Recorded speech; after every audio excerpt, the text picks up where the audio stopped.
Hello students, welcome to our next video. So in this video we will discuss about advantages and disadvantages of thermal power plant. Okay, so let's see the advantages. What are the advantages? Space required is lesser as compared with the hydroelectric power plant. Okay, as we compared it with the hydroelectric power plant, it requires less space. If we compare fuel in a diesel plant and a nuclear plant, the fuel coal is cheaper in cost as compared with the diesel and nuclear. The fuel in used in them is a higherly cost as compared with the coal. Okay, initial cost of plant is lesser than the other plants. Okay, so initial cost is less than other plants. If we compared it with the hydropower plant, the thermal plant can be located in load center, which saves transmission line cost. Okay, if we can set up this plant near load center. Okay, cost of energy production per kWh, that is kilowatt hour, is less if we compare with the diesel, which is too highly too highly cost. Okay, power generation capacity is much more. We can produce the power in bulk. Okay, now we will see the disadvantages. Efficiency of the plant is very less. It is about 30%. Okay, 18 to 24 or 30%. Much quantity of water is needed. Okay, large amount of water is needed. Operating cost, labor cost and maintenance cost is much more as compared with other plants. It has higher operating cost, labor cost and maintenance cost. Cold transportation, loading, unloading, pulverization is different, is difficult and costly. Okay, so this process makes higher cost of this process. Okay, ash storage needs much space and thus disposal is a difficult task. Okay, the ash disposal is also a major problem in this plant. Area is populated due to noise, heat, smoke, ash particles. Okay, so these are the some population sorry pollution terminology. Okay, which causes noise, heat, smoke, ash particles, etc. Station erection time is much more. Starting time is more 6 to hours. Okay, starting time is much more 6 to 7 hours. Hence this station is not suitable in the system as a peak load power station.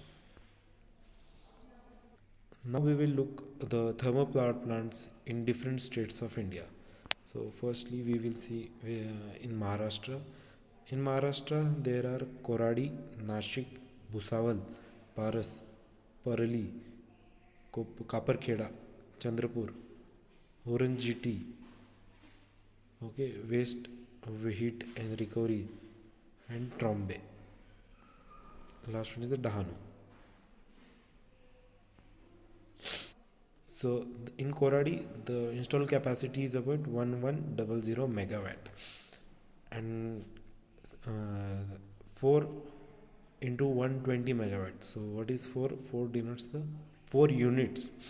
Okay, 4 units of generators are connected, which are generating 120 megawatt of power. Okay, so 4 in 4 simultaneously 4 are working. Okay, next one is the 1 into 200. The 1 unit is generating 200 megawatt, and 2 units are generating 210 megawatts of energy. Okay, so you can see the other states also.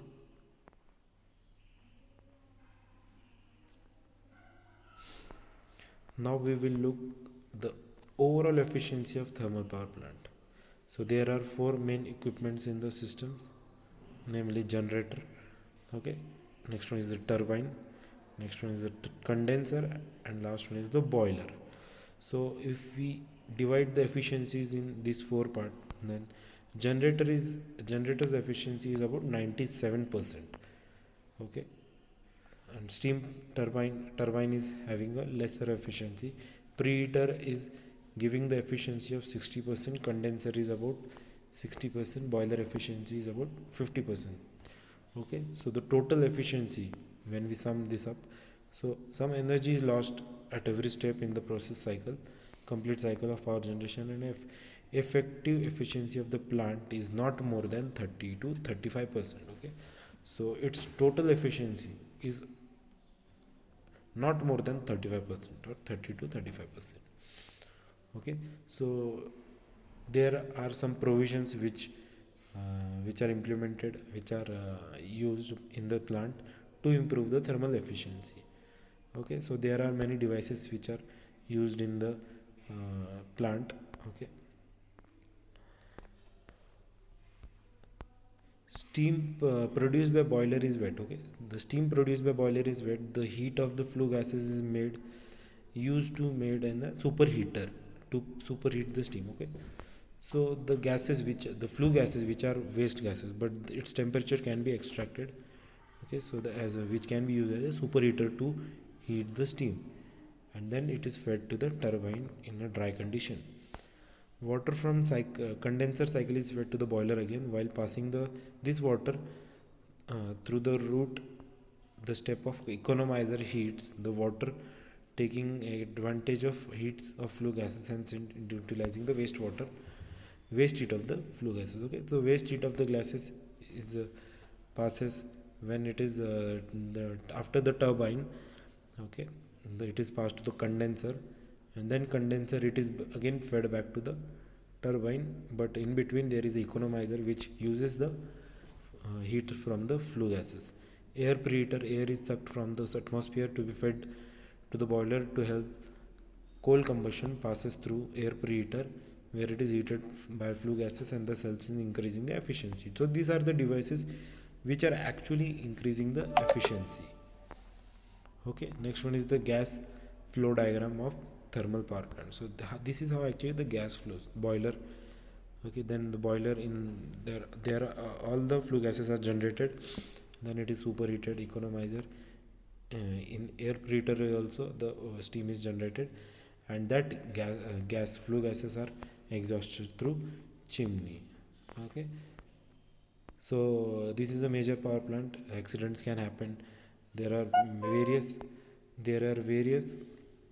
um, safe practices are made under the rules and regulations like Electricity Act rule, Boiler Act, Explosive Acts, Petroleum Act, Motor Vehicle Act, Dangerous Machine Act, Environment Protection Act. Okay, so these are the safe practices which are introduced in thermal power plant before setting up. Okay, so these are the advantages, disadvantages, localities of this plant, safe practices, and gas flow. These are the topics, okay, which we have seen in this video. Okay, so in the next video we will look what is gas turbine power plant and its specification, its role. Okay, so thank you for watching the video.